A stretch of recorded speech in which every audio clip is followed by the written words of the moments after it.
आप सभी को मेरा नमस्कार। आज मैं आप सभी के समक्ष कार्तिक मास महात्म्य का छठे दिन का पाठ कर रही हूँ। आइए शुरू करते हैं। बोलो बांके बिहारी लाल की जय। जय श्री कृष्णा। मंगलमय श्री हरि को सच्चे मन से ध्याऊं। कार्तिक मास महात्म्य का 7वां अध्याय बताऊं।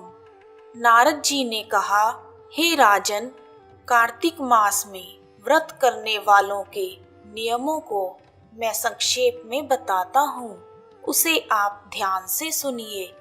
व्रतधारी को सब प्रकार के भोगों जैसे मांस, मदिरा आदि वस्तुओं का त्याग कर देना चाहिए। व्रतधारी को दूसरे का अन्न ग्रहण नहीं करना चाहिए। किसी से ईर्ष्या, द्वेष आदि नहीं करने चाहिए और तीर्थ स्थानों के अतिरिक्त अन्य कोई यात्रा नहीं करनी चाहिए। देवता, वेद, ब्राह्मण, गाय, नारी, राजा तथा गुरुजनों की बुराई अथवा निंदा कभी नहीं करनी चाहिए। कार्तिक मास का व्रत करने वालों को किसी भी जीव का मांस नहीं छूना चाहिए।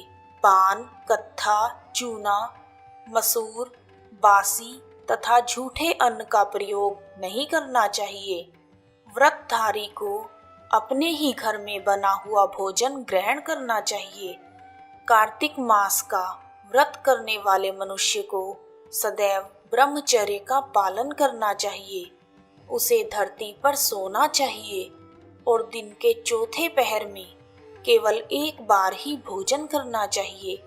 व्रतधारी कार्तिक मास में केवल नरक चतुर्दशी अथवा छोटी दिवाली या रूप चौदस के दिन ही शरीर पर तेल लगा सकते हैं।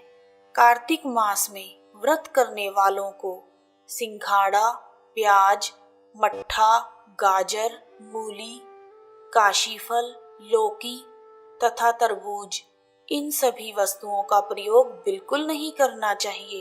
व्रतधारी को बेकार के वाद विवाद में नहीं पड़ना चाहिए तथा जितना हो सके मन ही मन भगवान विष्णु जी का ध्यान करना चाहिए।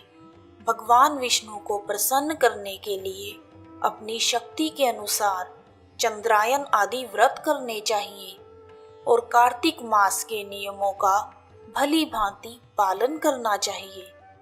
व्रतधारी को प्रतिपदा को कुम्हड़ा, द्वितीय को कटहल, तृतीय को तरुणी, चतुर्थी को मूली, पंचमी को बेल, षष्ठी को तरबूज, सप्तमी को आंवला, अष्टमी को नारियल, नवमी को मूली, दशमी को लौकी, एकादशी को परवल, द्वादशी को बेर, त्रयोदशी को मट्ठा, चतुर्दशी को गाजर तथा पूर्णिमा के दिन शाक का प्रयोग नहीं करना चाहिए। रविवार के दिन आंवले का प्रयोग कदापि नहीं करना चाहिए। कार्तिक मास में व्रत करने वाला मनुष्य यदि इन शाकों में से किसी भी शाक का सेवन करना चाहे तो पहले ब्राह्मण को देकर फिर ग्रहण करे। यही विधान माघ मास के व्रत के लिए भी होता है। देवोत्थान एकादशी में कार्तिक मास के नियमों के अनुसार नृत्य, जागरण, गायन तथा वादन आदि करने चाहिए। कार्तिक मास के व्रत को विधि विधान से करने वाले मनुष्य को देखकर यमदूत ऐसे भाग जाते हैं जैसे सिंह की दहाड़ से हाथी भाग जाते हैं।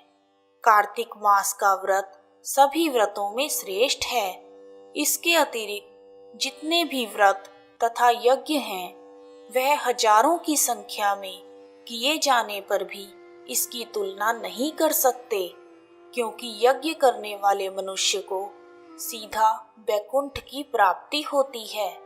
जिस प्रकार राजा की रक्षा उसके अंगरक्षक करते हैं, उसी प्रकार कार्तिक मास का व्रत करने वालों की रक्षा भगवान विष्णु की आज्ञा से इंद्र आदि देवता करते हैं। व्रतधारी मनुष्य जहाँ कहीं भी रहता है वहीं पर उसकी पूजा होती है, उसका यश फैलता है। उसके निवास स्थान पर भूत पिशाच आदि कोई भी टिक नहीं पाते। पूरे श्रद्धा भाव तथा विधि विधान से कार्तिक मास का व्रत करने वाले मनुष्यों के पुण्य का वर्णन ब्रह्मा जी भी नहीं कर सकते।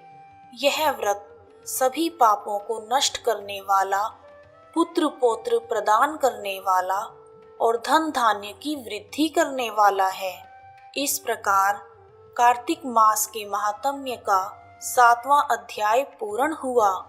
श्री कृष्ण गोविंद हरे मुरारी, हे नाथ नारायण वासुदेवा। श्री कृष्ण गोविंद हरे मुरारी, हे नाथ नारायण वासुदेवा। यदि आपको कार्तिक मास के महात्म्य का छठे दिन का पाठ पसंद आया है तो कमेंट बॉक्स में जय श्री कृष्णा, जय दामोदर भगवान, जय माता दी लिखना ना भूलें। आप सभी का हार्दिक धन्यवाद। जय श्री कृष्णा।